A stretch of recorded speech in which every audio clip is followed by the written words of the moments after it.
Estamos iniciando o Jornal da Educação desse dia 9 de junho de 2020 e a primeira notícia é relativa ao Conselho Nacional de Educação. O Ministério da Educação informou, na verdade, a lista dos candidatos a vagas para as câmaras de educação básica e superior.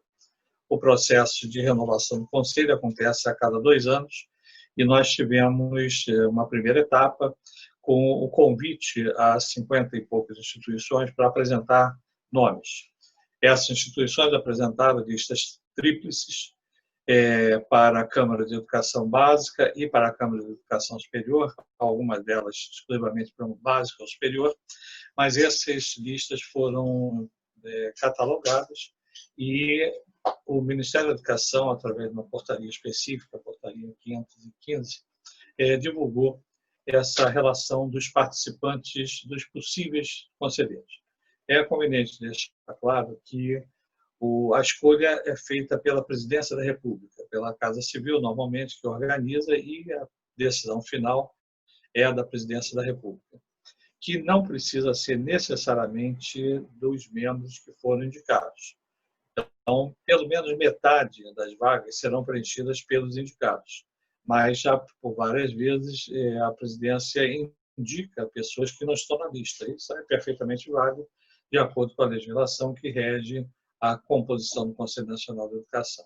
Há uma expectativa, inclusive, os mandatos são final de junho, começo de julho, mas que nós devemos ter ainda 2 reuniões do Conselho Nacional de Educação, provavelmente uma em junho e a outra talvez no começo de julho, que os mandatos vão terminando em torno do dia 8, dia 10, mas então nós teremos assim uma recomposição do Conselho e aí é uma grande expectativa. Como é que será essa recomposição do Conselho, que é um órgão importante no campo da educação, que é uma entidade que define os rumos de pareceres interpretativos, autorizações, reconhecimentos e outros aspectos para a educação superior e a educação básica brasileira.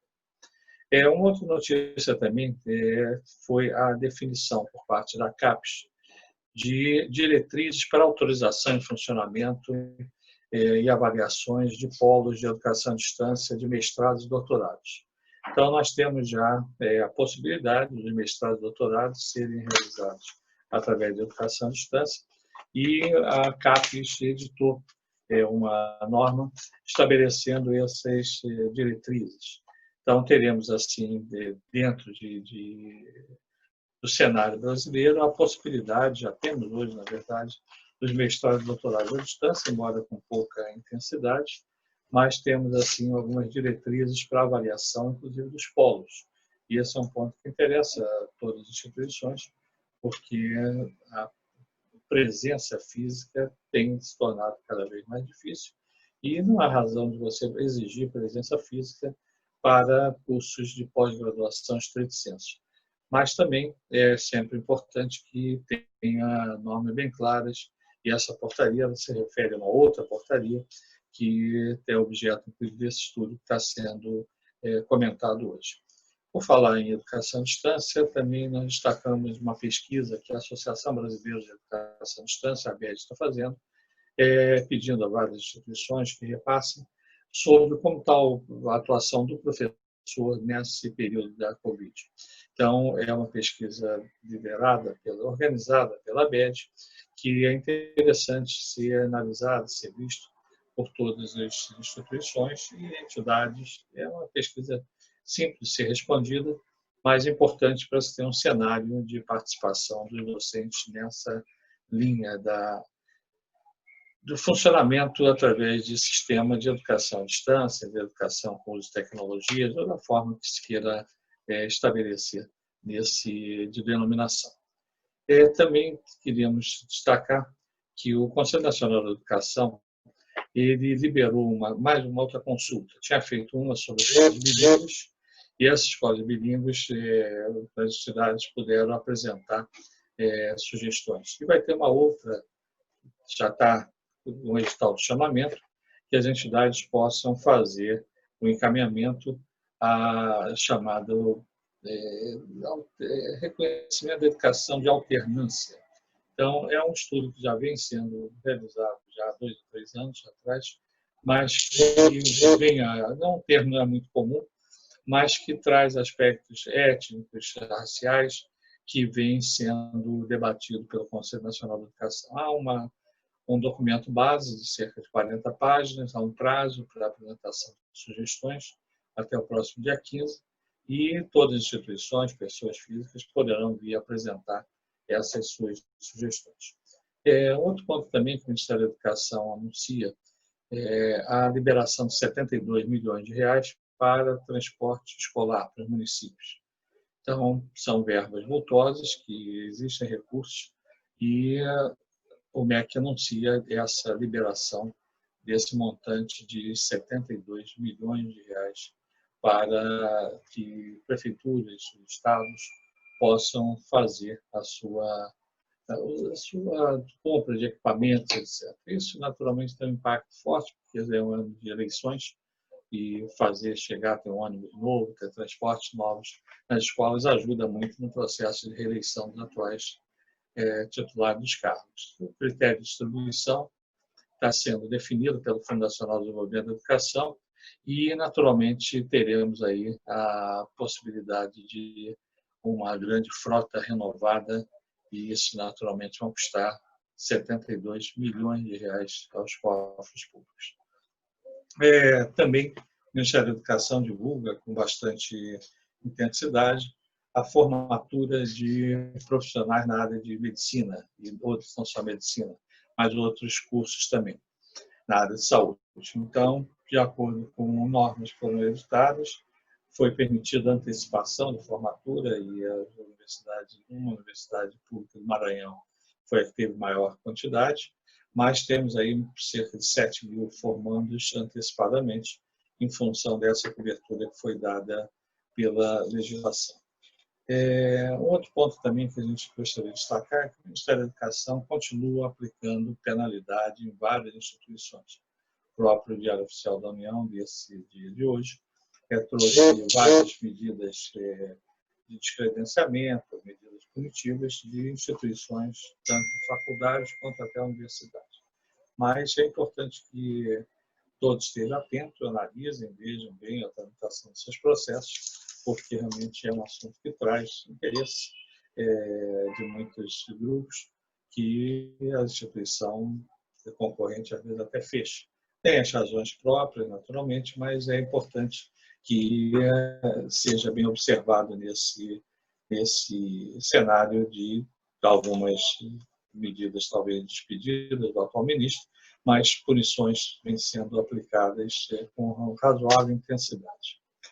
Outro ponto também que a gente queria comentar nessa edição é o avanço de projetos de lei sobre redução de valores das anuidades escolares, das semestralidades. Alguns estados já têm suas leis. Ceará foi o primeiro, Maranhão, Pará, Rio de Janeiro. Todas são objetos de ação de constitucionalidade, algumas estão sendo discutidas na justiça local, tivemos decisões favoráveis às instituições já no estado da Paraíba, mas temos aí um grande embate no Supremo Tribunal Federal, que vai decidir isso ouvindo o plenário. Nenhum dos ministros resolveu decidir sem primeiro ouvir os próprios colegas do colegiado. Então, teremos aí, provavelmente, dentro do mês de junho, decisões que vão entender se as leis estaduais são válidas, se não vão, e, consequentemente, tornar válidas plenamente ou tornar inválidas, inconstitucionais, essas leis. A grande questão é se o contrato de prestação de serviço educacional é uma questão de direito civil, que aí seria competência só fora do Código de Defesa do Consumidor, ou seria direito do consumidor. Se for do consumidor, entra o PROCON e etc., que já vem fazendo um estrago muito grande no cenário da educação brasileira, porque são sempre ameaças, multas, abertura de processos, etc., que trazem consequência e assustam naturalmente as instituições. Também queríamos deixar destacado que está tramitando no Senado Federal, já concluiu no Senado Federal e para a Câmara, a criação de certificados recebíveis. É uma forma criada para socorrer as instituições privadas de ensino, especialmente voltadas a grupos que estão dependendo muito de recursos. A inadimplência aumentou sensivelmente, mas o que o Senado Federal aprovou foi exatamente os certificados recebíveis em educação. Os certificados é um projeto de lei que já foi iniciado no Senado, por isso foi discutido inicialmente no Senado, e que vai agora para a Câmara dos Deputados. Então, está tudo andando em regime de urgência, porque está sendo mais fácil julgar os processos, os projetos de lei, por termos virtuais do que por vias físicas, com vidas a Brasília, etc. Então, a intensidade tem sido maior, porque realmente houve, segundo essa pesquisa, um aumento de 72% na inadimplência. Então, a inadimplência ficou em 26,3% em abril. Maio ainda não tem o número tabulado, e que, comparando com abril do ano anterior, há esse crescimento de 70%. Então, nós temos aí que estar atentos, e as instituições precisam de recursos para ter o seu funcionamento. Aliás, algumas instituições já voltaram, inclusive, a funcionar. Temos aí alguns estados, inclusive do norte, Rondônia, por exemplo, foi um que as escolas de educação infantil e tudo já começaram a ter as suas atividades regulares. É bem verdade, são cidades pequenas. Os critérios são definidos pelo prefeito e temos aí, no vários estados, avanços e retrocessos, mas, segundo o Supremo, a decisão é do próprio prefeito, da próprio município, não é do estado. Inclusive, há conflitos, aí alguns governadores autorizaram, prefeitos não autorizaram, mas nós temos que ter certeza que tudo isso vai passar dentro de um certo tempo, só não se tem uma previsão exatamente do tempo.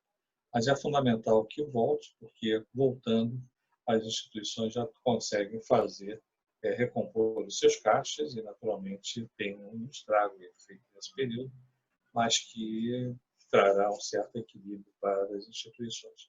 Então, esse certificado recebíveis é um projeto que tramita aceleradamente e vamos ver se teria a possibilidade de ser aprovado ainda nesse mês de junho. Mas há esforços nesse sentido, o Congresso não terá recesso no mês de julho, mas vamos caminhar nessa direção. Então, estamos assim encerrando a nossa edição do Jornal de Educação e temos certeza que nessa semana, aquela semana, temos aí um feriado na quinta-feira, então o nosso Jornal de Educação vai circular na quarta-feira. Nós teremos uma edição para suprir exatamente o feriado de quinta, mas teremos, então, amanhã, uma nova edição do Jornal da Educação. Então, nos despedimos e voltamos em breve.